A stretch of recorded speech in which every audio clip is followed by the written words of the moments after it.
What up, what up, what up? Welcome back, everybody. It's been a while for me, but uh, I'm back here. Just had to take about a few days off. It's been, haven't streamed probably since last Sunday. Things happen, busy November. It is what it is. But we are back, and I got another new sound effect. Uh oh. Yeah, we back. Let's play it again. Hey. All right. All right, so we'll start off with the Thursday night recap. And hopefully everybody's having a good Friday night, by the way. It's raining over here in LA, so it is what it is. I'll keep me inside a little bit. But all right, the Patriots versus the Jets. Just as I called last week, no surprise here. Patriots now are 9-2. They got 8 straight wins. I mean, this is just crazy. So here's the thing. I always knew the Patriots for real. I knew after like the first few weeks that Drake May's coming along, and if y'all seen in my previous streams, I've said, hey, you got to show them their respect. They're serious. But this is the interesting part. They're atop of the NFC East, ahead of Buffalo. I knew they would be good and respectable, but I didn't think they'd be ahead of Buffalo, and they're 3 games ahead of Buffalo. So I saw a commentator. Well, first of all, let me run these stats first. As y'all can see on the screen, 27-14, 15 first downs versus the Patriots 23, 271 passing yards, 140 rushing yards for the Jets, which they kind of exposed the Patriots' run defense a little bit. If you can talk about a chink in the armor. Oops. And yeah, they only had 1 turnover. So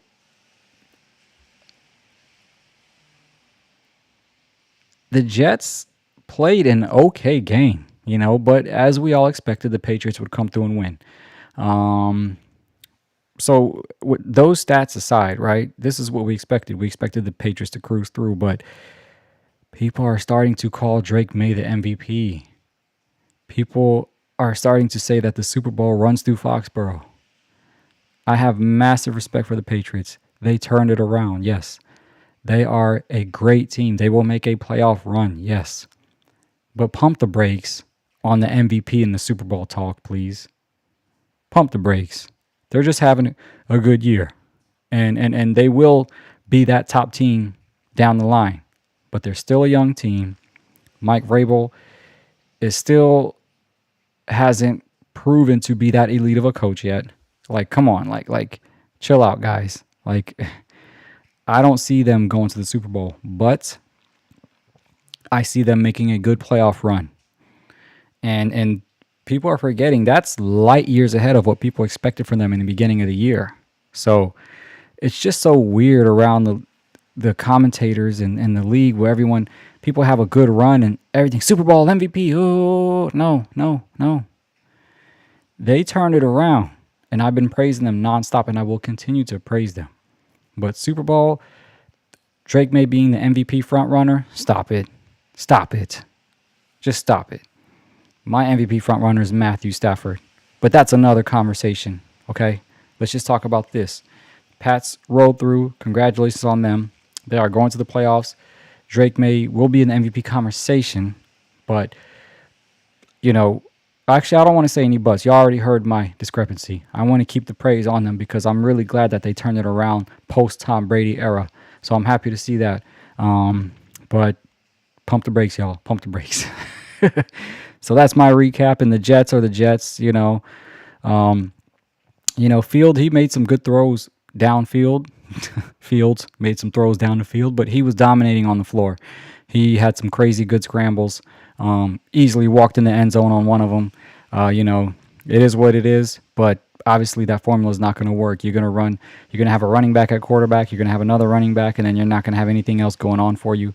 If they had a better defense, maybe that could work if they could hold teams to under 2 or 3 scores, but that's just it would be like basically the Baltimore Ravens. The 2000 Ravens, if y'all remember, they had, I think, who was their quarterback? Man, I think it wasn't Brad Johnson. I don't think it was. So it was like it was Trent Dilfer. You know, he was a manager. You know, no disrespect to Trent, but they had that top tier defense. But clearly, the Jets are way off from that. They could have been maybe 2 or 3 years ago, but they just got rid of Sauce, and he seems to be a little overrated. They were picking on him like crazy, but again, that's another conversation. But the Jets are the Jets. They're done for the year. So now they're just playing spirited football, doing whatever just to make a statement. So they're now a more dangerous team than the Patriots, who have a lot to lose. Or not even really the Patriots, but just the top contenders who have all the hype around them, whereas the Jets can come in the rest of their schedule and just try to throw a monkey wrench into everyone's plans. But it didn't work this time, and the Pats came through and did what they have been doing all year. And I can't believe we're already in week 11. So now that's it. There's no more beginners rust or anything. You know, that's it. It's not even halfway. We're way past halfway. How many weeks are left? Probably there's 6 more weeks left of the regular season. So let's get right to it. You know, it's enough's enough, and the Pats will go to the playoffs 100%. Okay, so enough of that. Just had to tell everybody, you know, chill out, y'all. You know.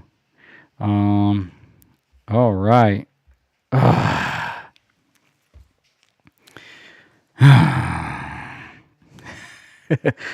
Okay.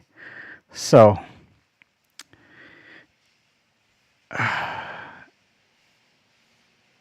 first of all, I don't know if you guys can you believe what the Dolphins did to the Bills? I mean, listen, and that's what I regret. I didn't do the recap because I really got busy last week. But I'll do some of the recaps when I talk about these teams. First of all, Washington without Jaden Daniels, we're not doing anything. Um, but this is 2, 3, and 7 teams, both bottom feeders. They probably got a lot to prove. And I think if the Dolphins can have most of their starters, they might beat us. You know, whatever. But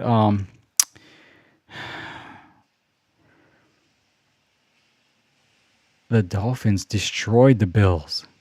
And I know the Bills have a bad defense. But Tua was out here looking like Dan Marino. Like, come on. I don't expect this to be a consistent thing. But as far as this particular week goes, it's up for grabs because both teams suck right now. I mean, look, their numbers are damn near identical. 21st, 25th points per game, 325 yards per game, 299 for the Dolphins. Time of possession is virtually identical. Defensive sacks, the same. I mean, this is crazy. They are identical. And I never thought I'd be saying this because when Daniels was doing good, I'm thinking we going to the NFC title game again. You know, I'm worried about the Rams and the Eagles. I'm like, oh, if we could just get past those guys, we'll be good. Man, we're done. But hey, 2, 3, and 7, literally identically statistical teams, and Marcus Mariota's okay.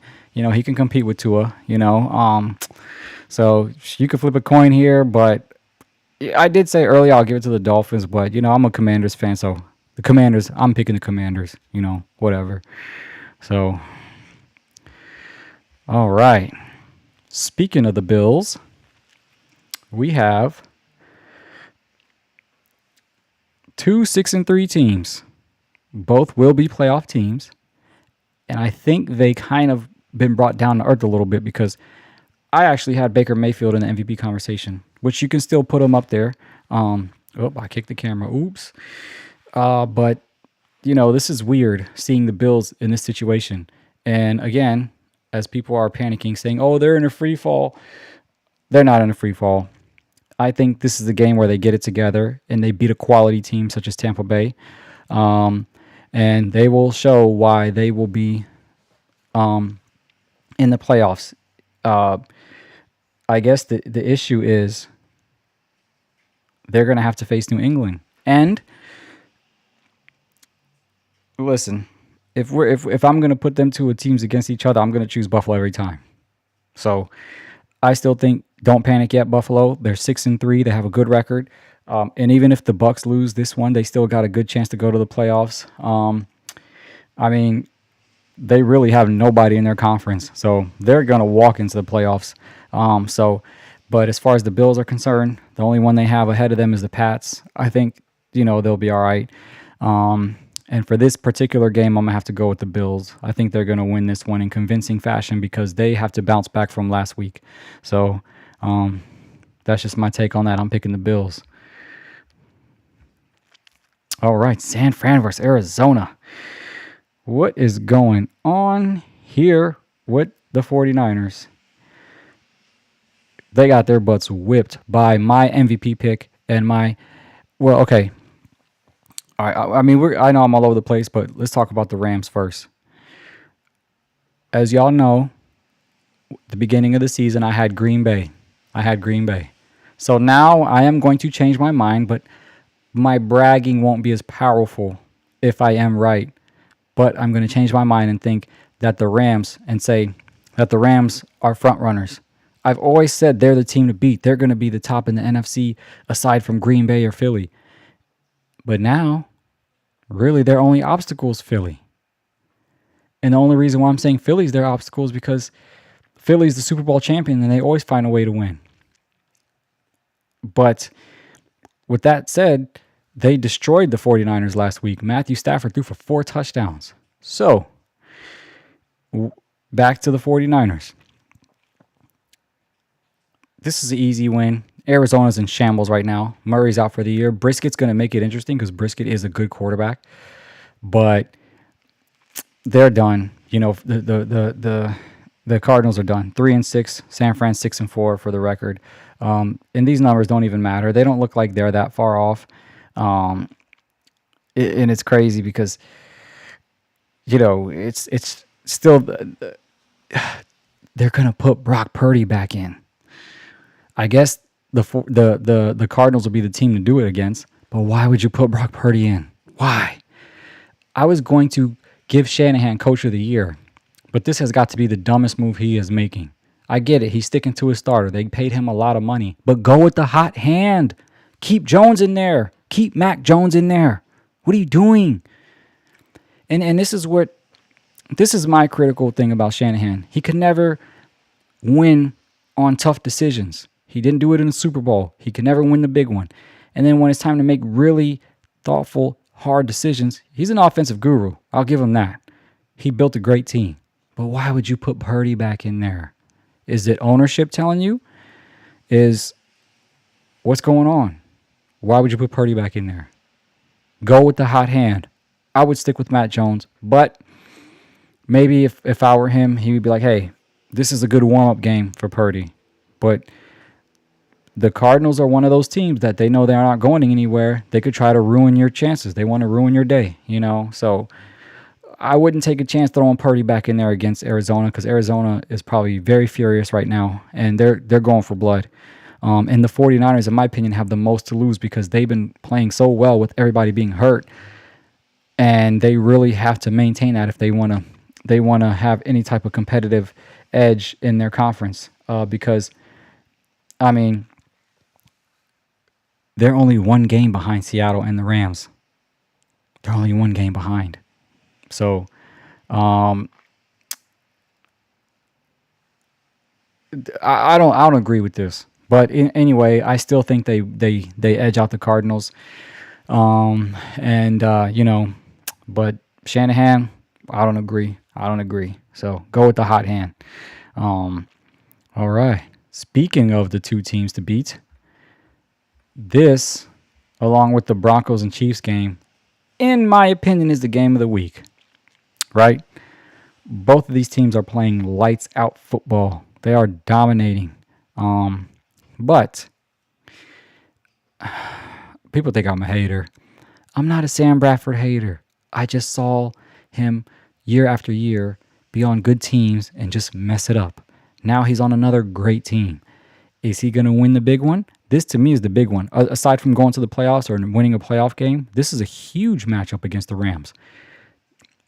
If he can prosper against them in this, I'll ease up on him.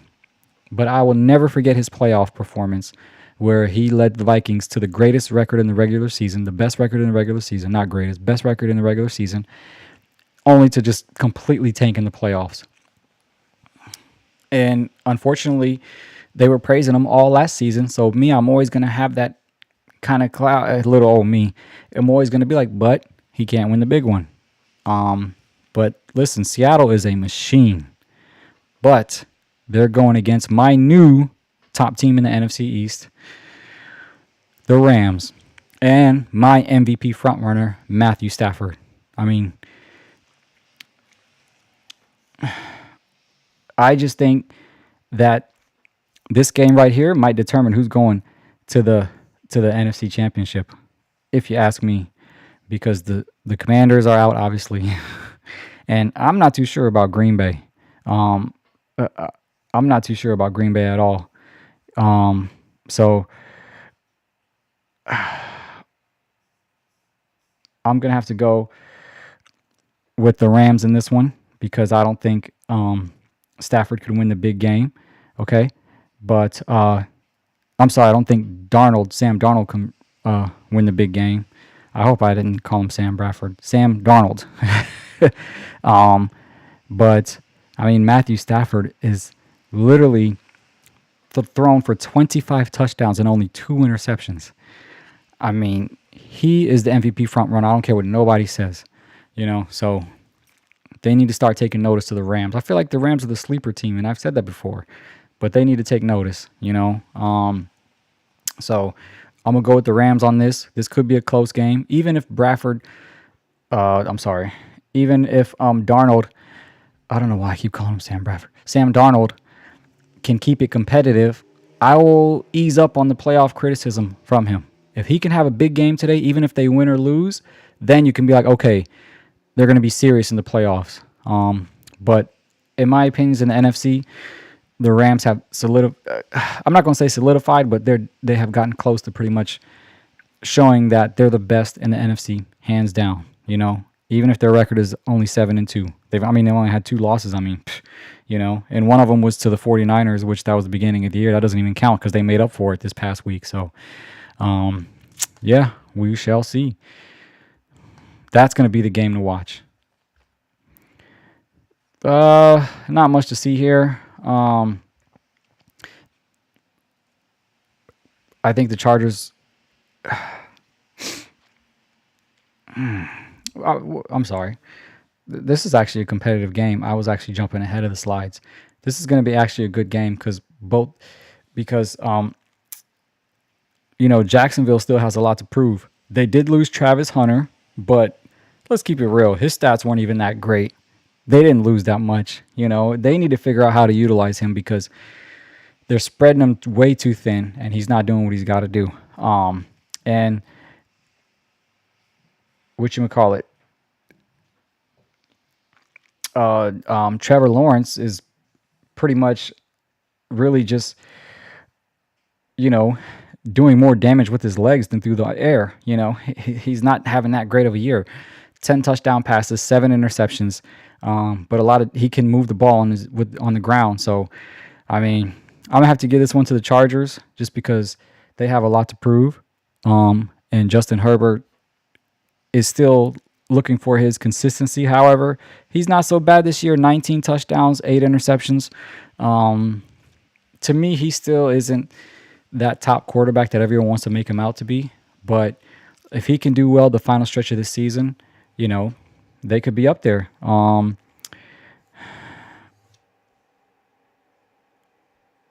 Let's see where they are in their conference. They're in a very tough conference. Let me see. They got the Chiefs in there. They got let me see.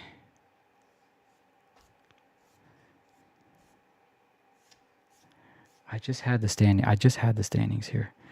That's all right. It's Friday night, y'all. Yeah. So they got the Broncos and the Chiefs in their division. So it's going to be tough. And as far as Jacksonville is concerned, they just got to pretty much get through Indiana. They're 3 games back. And they got a fighting chance, I guess, but with this game, I'm going to have to give to the Chargers, Now, so on the NFC side, I said the Rams versus Seahawks is the game to watch. On the AFC side, this is the game to watch. Wow. I mean, who would have thought Denver? I mean, listen, I respected Denver all along. I knew they had a good defense. They got a good quarterback. They're going to win some games. But they are atop of their division and 3 games ahead of the Chiefs. Who would have thought? You know? And the question is, if the Chiefs can't get past the Chargers in the standings, do they still have a chance at making the playoffs? My Super Bowl frontrunner now 3rd in their division behind the Broncos and the Chargers. That's crazy to me. And I knew the Broncos would be good, but I didn't think they'd be this good. But who do I have this game? I'm gonna give it to the Chiefs. Better quarterback. I can't really say better defense because Denver's defense is playing lights out right now. But they got Spagnuolo, so they'll figure it out. They can be a top 10 defense any given Sunday. And I think the Chiefs now entering the last 6 weeks of the season, they have a chip on their shoulder. They really have a chip on their shoulder because they've lost some games that they should have won. Am I still going to pick them as the Super Bowl frontrunner? Yes. I think it's going to be the Chiefs versus the Rams in the Super Bowl. That is my new pick. Before it was Green Bay versus Kansas City. Now it's going to be the Chiefs versus the Rams. So I think they win this game. They make a statement, and they will move up in the AFC standings eventually. But even being 2 games back behind the Chargers, this is wild, you know? I don't know what's happening with Kansas City. Like 1 minute, they're like, oh, wow, they got everybody in place now, and they're the Super Bowl contenders. The next minute, they're falling off, you know? So, but I can't give up on them yet. I'm still sticking with that pick, even though I abandoned my Green Bay pick. I'm sticking with the Chiefs, and I'm going to pick them to win this game against the Denver Broncos. So, but kudos to Denver. You know, they're definitely going to make the playoffs. So, all right, Houston versus Tennessee. Boring game. Stroud is out. I'll just go through the numbers. You know, it doesn't even matter because Stroud had a concussion last week.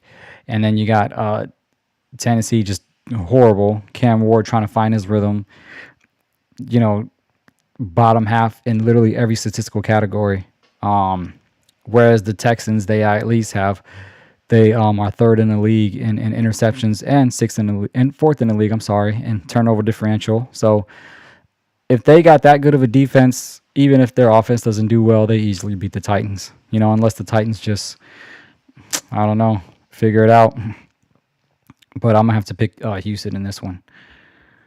Okay, Green Bay versus New York. Normally, I'd say this is an easy win, especially with the fact that they got Jameis Winston starting.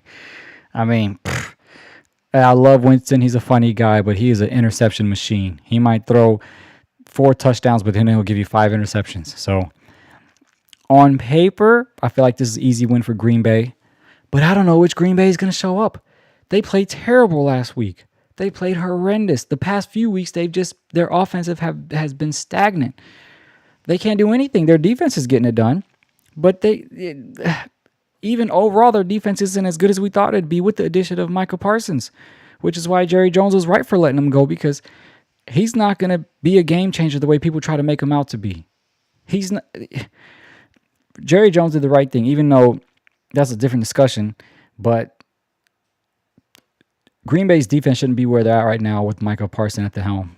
Even though they held their last opponent to a low-scoring game, then if they play good, then Jordan Love doesn't do his thing. You know, it's just, I don't know which one's going to show up. So I have abandoned them as my Super Bowl pick to go to the Super Bowl until, I guess I can't keep flip-flopping. It's already week 11, but I don't know what to do. You know, I don't know who to pick. I mean, I'm going with the Rams, but Green Bay, they got to get it together because they were looking really good at the beginning of the year, and they just haven't had that convincing performance that's like, okay, these guys are for real. I mean, there's that one week where Jordan Love threw for like 25 straight completions. Okay, but then what?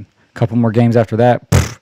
So, but this will be an easy way for Green Bay because I just don't think the Giants, they're just completely done. They fired the coach. They're putting Winston as a starter. Uh, it's a wrap. If Green Bay loses this, I'm going to talk so much junk about them next week. No, I'm playing. All right. Oh, this is another good one. Detroit versus Philly. Woo. As we all know, A.J. Brown has been very disgruntled. He's been keeping it cool because they've been winning, but I think he's about to explode now. And honestly, they just got to trade him. But the problem is, I don't want you guys to rely completely on Devontae Smith. He needs to get some weight up. He's a skinny receiver, and if you make him your main target, he's going to get hurt.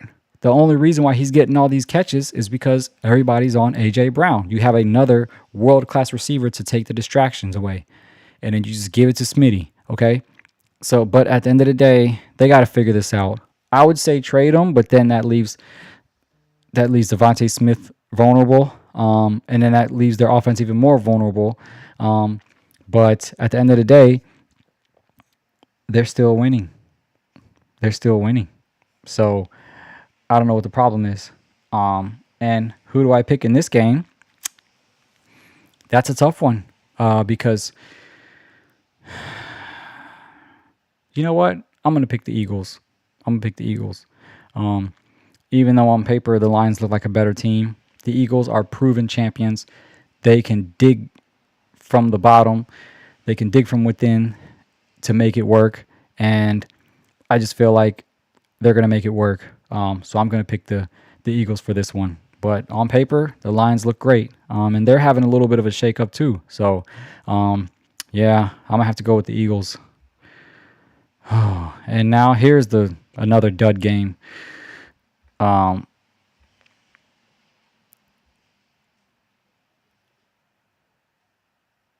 Dallas versus the Raiders. Easy win for Dallas. I'm not going to make this too complicated. But at the end of the day, Dallas is done. The Raiders are done. Geno Smith, he had a couple decent outings, but, that's over with. But I guess I would have to go with Dallas. I mean, that's not saying much. Prescott is out of the MVP conversation, but, I'll go with Dallas, so Chicago versus Minnesota. Both teams are playing really well this year. 26 points per game for the Bears. 22 for the Vikings. They're third, the Bears are, in yards per game. And their defense is first in interceptions. So on paper, they look better than the Vikings, but I still feel like they do show flashes of inconsistency. But guess what? So does the Vikings. And J.J. McCarthy has done better than I expected him to do. So you never know what could happen. But I'm going to have to give this one to the Bears. Easy money. It's just that they're just on a hot streak right now. And I don't see them surrendering it to the Vikings. They're 6-3. They're just doing well.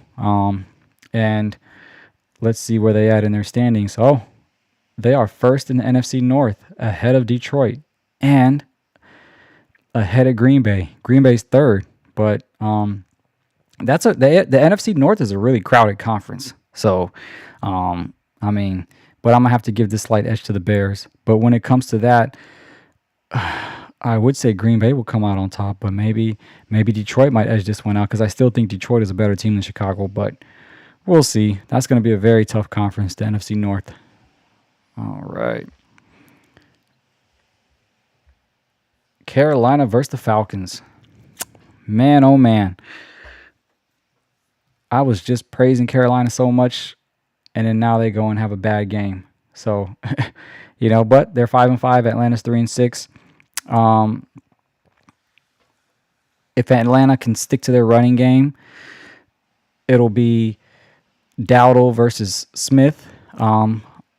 from the Panthers, the Panthers running back versus the Atlanta running back, and this will be a tight game. This will be a tight game. Michael Penix is a good quarterback, but so is Bryce Young.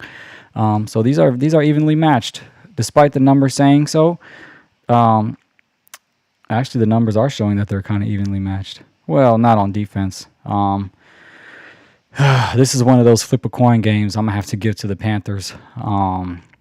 But you never know which Falcons can show up, So if they get their run game going and Penix drops a couple bombs, it could be game over. All right. We got the Bengals versus the Steelers.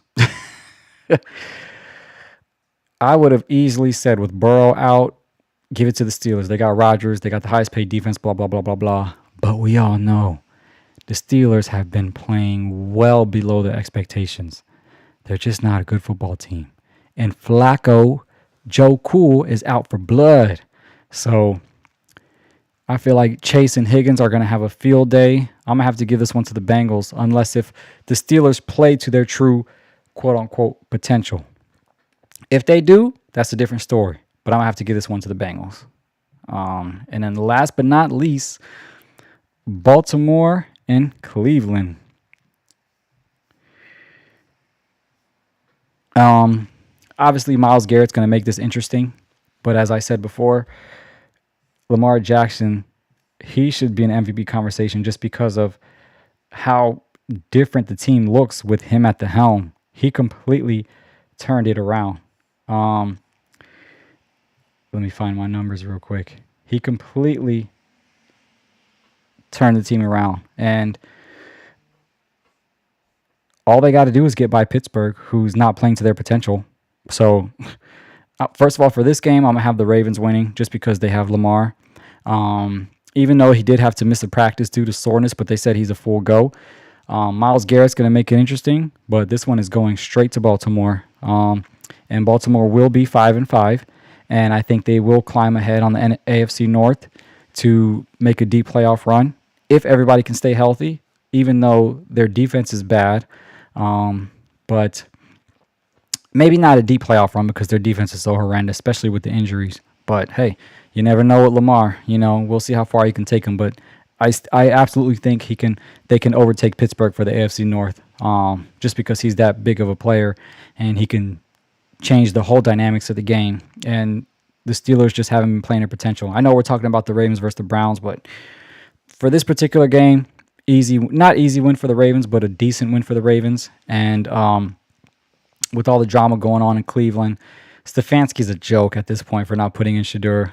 They can put in check down Gabriel, whatever. But I don't even want to disrespect Gabriel, but Stefanski's going to be out of there, and probably Shedeur might get traded because I don't understand what's going on. But we're not going to make this about that.